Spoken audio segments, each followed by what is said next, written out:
Hey everyone, Skull902 back here again for Sonic 3 and Knuckles. This is part 6, Launch Base Zone, and yeah, we're getting into the final bit of the Sonic 3 half of the game here.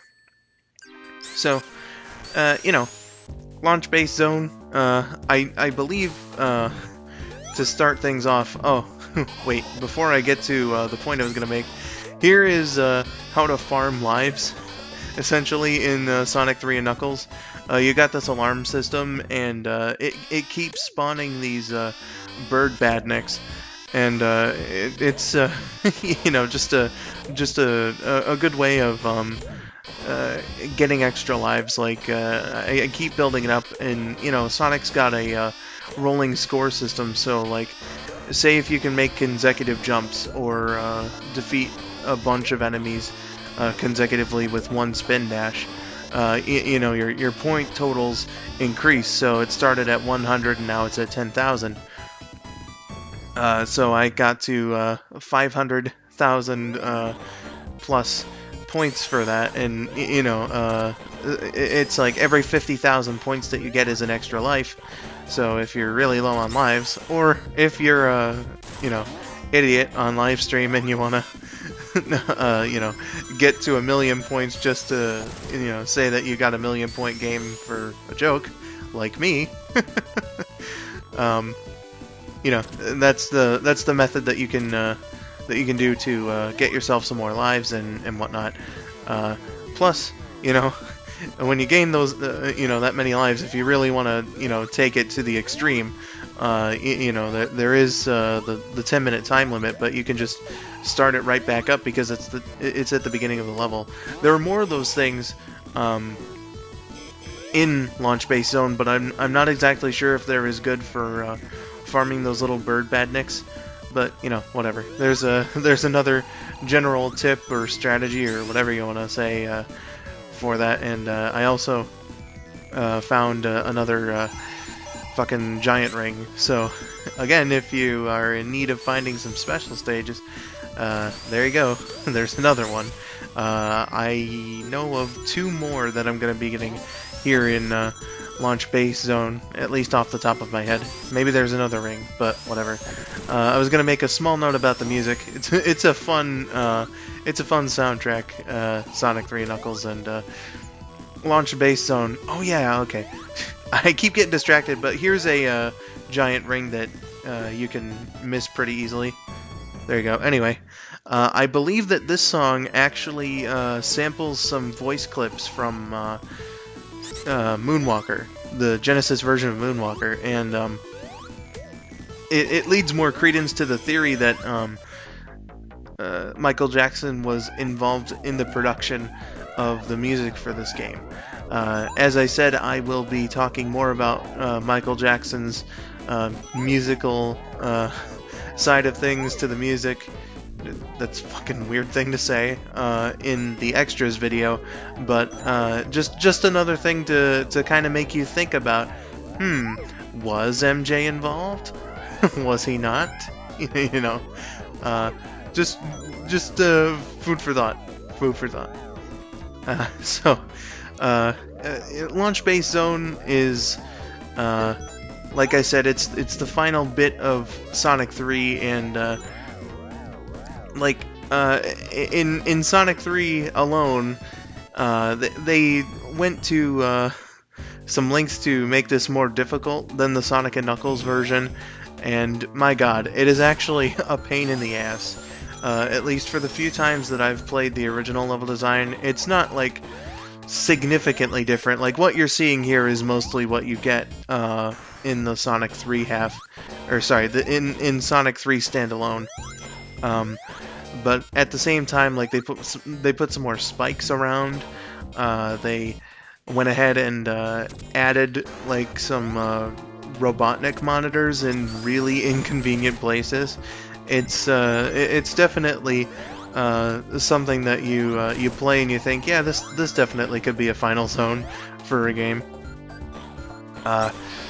They also included, and I'm not sure why they decided to remove it for Sonic's playthrough, but the iconic big arm final boss for Sonic 3 is not in the Sonic and Knuckles version of Launch Base Zone.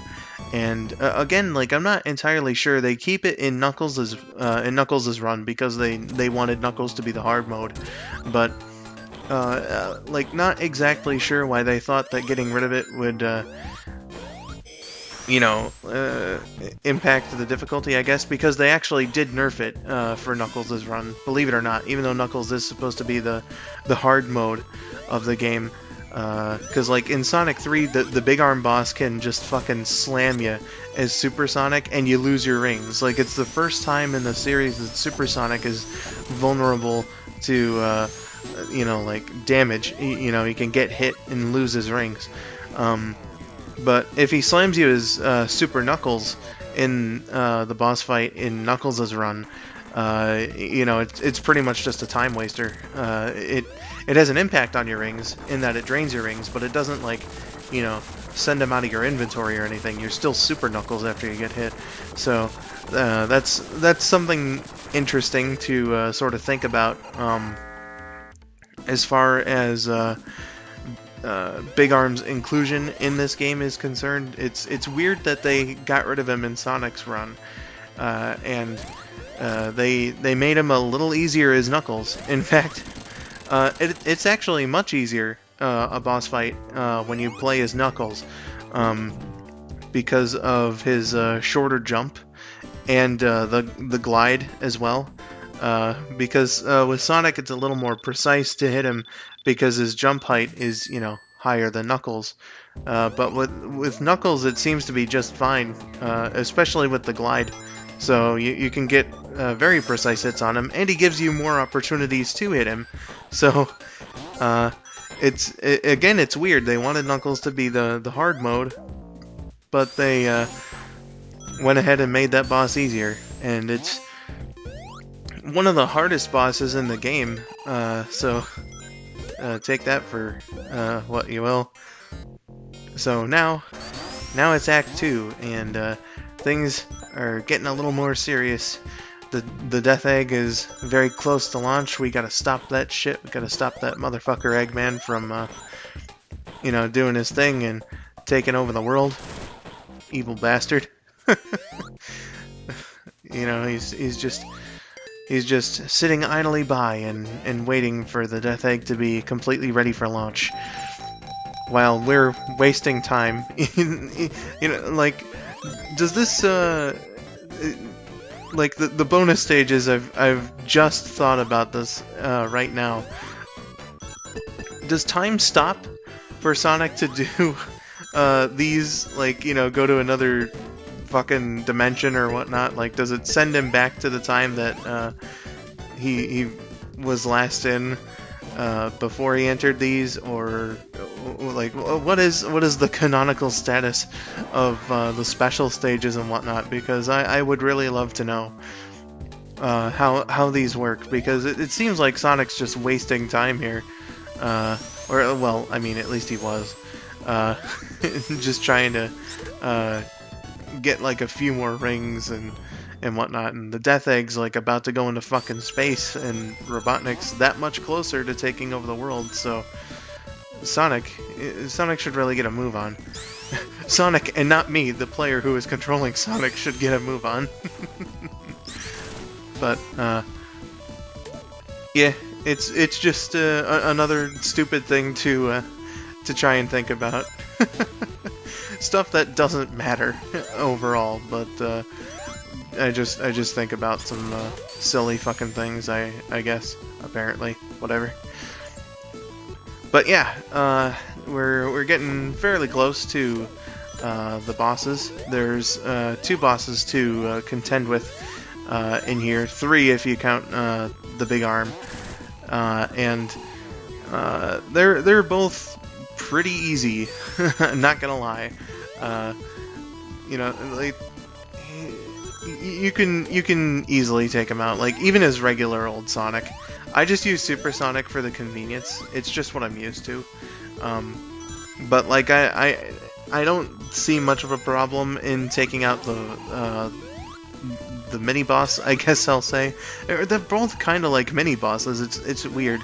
Like the first one is like Robotnik will open up a platform for you to like come up and hit his face, but he's also shooting out these like cannonball type things, and I don't know, man. There's a pattern to that, and you know, that'd be pretty easy to figure out. And then the second one is just like he's got a robot with a couple lasers. It's like his last fucking resort. Because I guess he didn't think to build the big arm in the full version of Sonic 3. It's a very weird thing, you know. Just whatever. Yeah, like this is what he does here. This is the first boss of 2 that we face in the Sonic and Knuckles, or sorry, in the full Sonic 3 and Knuckles game. And he's over just like that. I think that took less hits than the usual boss, which is to say 8. But we have a nice run-in with Knuckles last time in the Sonic 3 portion of things. And, well, we've got some rockets launching, and as you'll be able to see fairly soon, there are quite some big fires that are going on. So, obviously, Knuckles has been incinerated. Knuckles has been incinerated. He is absolutely dead. We will never see him ever again in any Sonic game in any capacity, especially not later on in this game. Absolutely not. But yeah, here's the second boss, and I fucking love doing this. Just like standing right here and completely owning the fuck out of him. It's it's like not the hardest boss fight in the world. It's just something that I do because I'm used to it, but whatever. See you in the Sonic and Knuckles half, and have yourselves a wonderful day.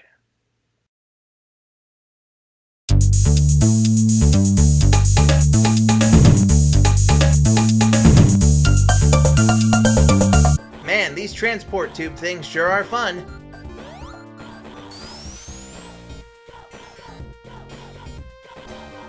Whee! Wish Tails was here to do this.